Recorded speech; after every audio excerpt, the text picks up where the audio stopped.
Fakultas Dakwah dan Komunikasi mengadakan pelatihan kepemimpinan dan pengembangan pengajian kelompok mu'alaf terselenggarakan atas kerjasama Fakultas Dakwah dan Komunikasi UIN Araniri, Pusat Studi Pengembangan dan Pembinaan Saudara Baru UIN Araniri, Yayasan Pembinaan dan Pendampingan Mu'alaf Aceh, dan Islamic Trust Fund UIN Araniri Banda Aceh yang dilaksanakan di Aula Fakultas Dakwah dan Komunikasi UIN Araniri Banda Aceh pada tanggal 27 sampai 28 Maret 2024.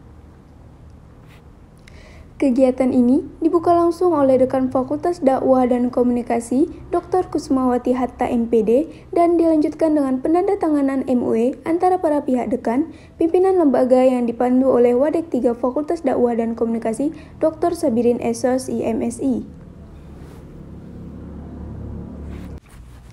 Kegiatan ini juga dihadiri oleh beberapa narasumber untuk mengisi materi pada kegiatan ini. Pada hari pertama, kegiatan ini dihadiri oleh Dr. Sadia MAG.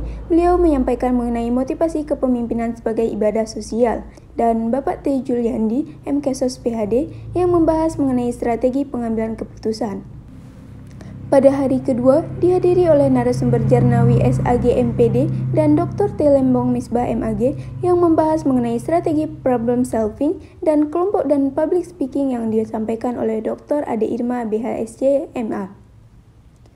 Dari Fakultas Dakwah dan Komunikasi, Universitas Islam Negeri Araniri Banda Aceh, Serliza Iwana, Kru Araniri TV melaporkan.